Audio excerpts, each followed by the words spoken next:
pela viseira para atingir os seus olhos, ou então justamente nas juntas, né, onde pegam aqui, exatamente, nas partes mais desvanecidas. Sociedades secretas. Quais são as sociedades secretas mais conhecidas e hoje nem tão secretas?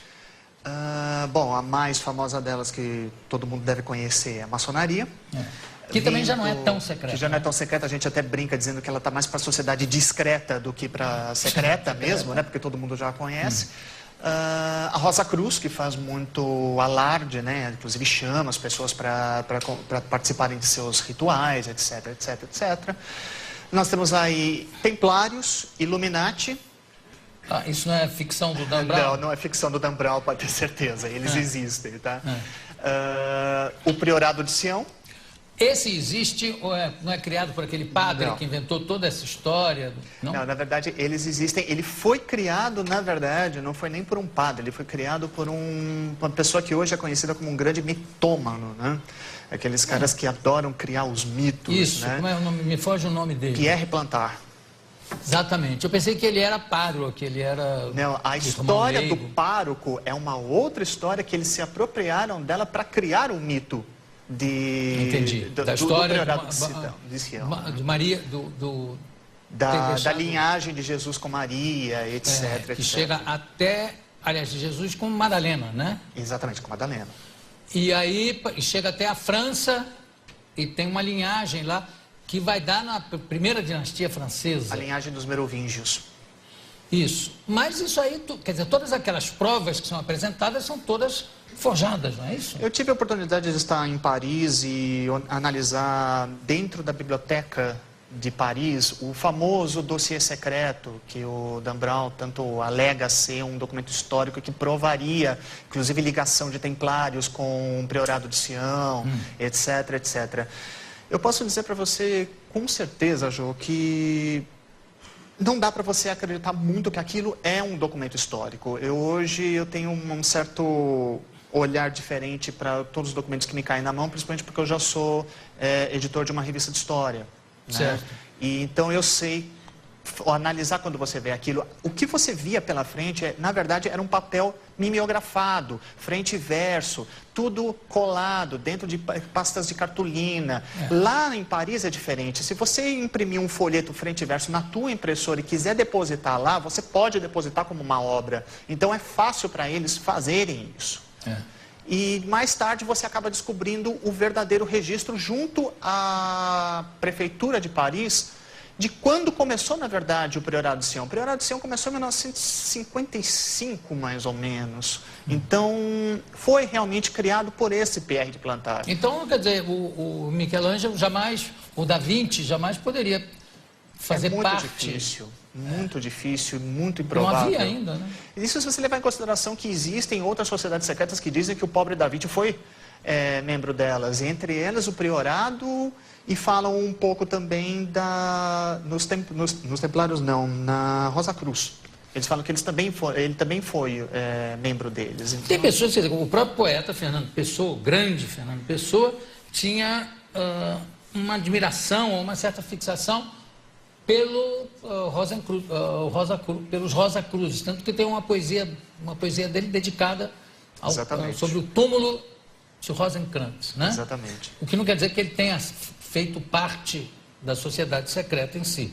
Ele teve ligações com Aleister Crowley, que era um mago inglês, mas que era fajutíssimo, né? Era um grande picareta, mas não se tem muita prova em relação a Fernando Pessoa pertencendo a esse grupo.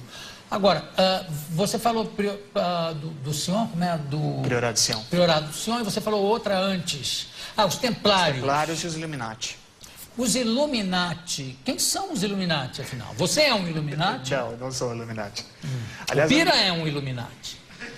Ele tem cara. Não, tem ele é um cara? apagate. Vamos em frente. Vamos. Os Illuminati, quem são os Illuminati? Os Illuminati, na verdade, são uma denominação dada a vários grupos pela história. Tivemos um grupo de Illuminati na Espanha, nós tivemos um grupo de Illuminati na Ásia, tivemos grupo de Illuminati até no Egito. Porém, o que mais ficou famoso é um grupo chamado os Illuminati da Baviera, que era liderado por um homem chamado Adam Weishaupt, tá? Que ele sim pregava toda aquela coisa da mística dos Illuminati, de um governo único, uma moeda única, uma língua única. Era o mercado comum europeu. Hoje a gente sabe que isso, grande parte disso se tornou realidade, inclusive, né? Como o mercado comum europeu, como o Mercosul aqui, como vários outros grupos que aparecem pelo mundo todo. Mas o que havia de diferente, além desse projeto, no Illuminati? Tinha alguma coisa de violência? Tinha alguma coisa... Essa coisa que o Dan Brown usa tanto, né? Usa magnificamente, diga-se de passagem. O problema do Dan Brown é que a grande parte das fontes dele são muito mais voltadas à teoria da conspiração mesmo do que a fontes históricas, tá? A coisa do material que você usa, que você chega a ver algumas coisas dentro da internet mesmo que dizem de conspirações de Illuminati com extraterrestres, etc, etc, mensagens subliminares passadas no verso da nota de $1, etc, etc, etc. Eu não ponho muita fé nisso, não. Tinha uma mensagem secreta nas notas de cruzeiro, mas a mensagem se perdeu para sempre, junto com o cruzeiro. Quando foi se transformando o cruzeiro, o cruzado novo, apagou aquilo tudo. Porque cruzado tinha uma coisa de... Enfim, não vamos tocar nisso.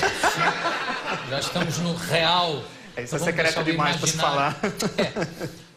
Dessas sociedades, quais são as que permanecem realmente secretas?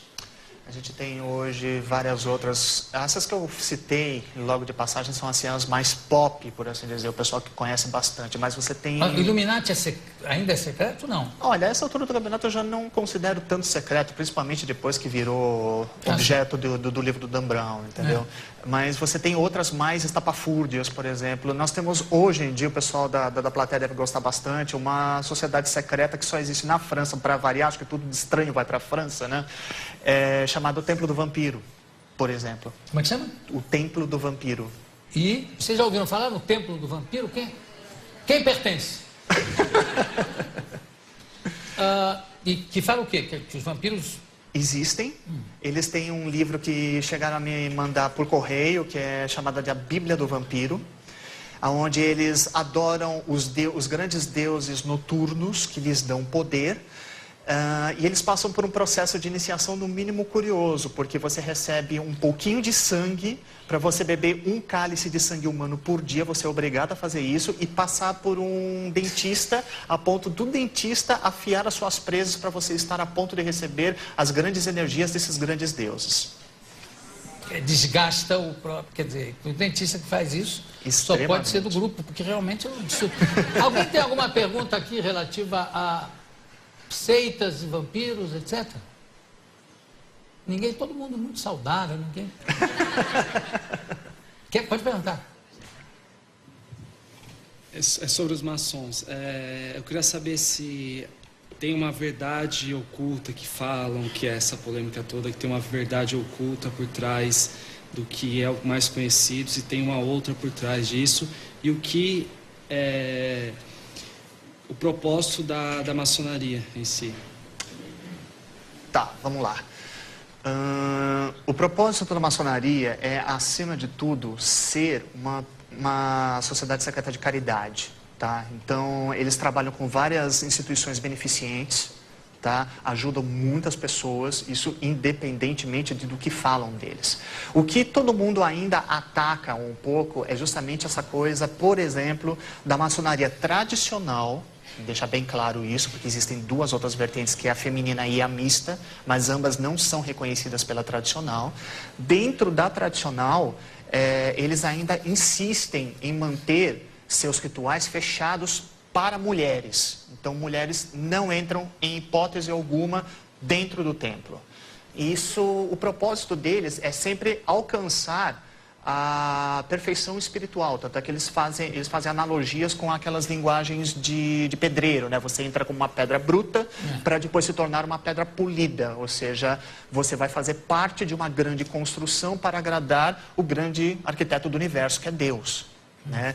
Agora, quanto à polêmica em si, a grande polêmica deles ainda é essa. Eles insistem em ter um segredo numa época em que as mulheres querem participar, as mulheres querem estar lá, mas com muitos desses maçons com quem eu tive a oportunidade de conversar, eles simplesmente falam, é muito difícil você quebrar uma tradição que vem da Idade Média. Mas isso não tem a ver também com preconceito de achar que se entrar mulher vai virar uma fofoca, ela vai falar das reuniões no cabeleireiro? Olha, eu já conversei com maçons que falavam exatamente isso, que eles eram especificamente contra a entrada de mulheres, porque sabiam que mulher não sabe guardar segredos, segundo eles, tá? Segundo eles. Vê o que é o preconceito, né? Imagina, homem é muito mais boquerrota do que mulher, eu acho. É por essas e outras que eu não entro na maçonaria hoje. Para eles, eu já sou considerado uma goteira. Né? Exatamente, que é como eles chamam as pessoas que revelam seus segredos. Tem mais alguém que quer perguntar alguma coisa?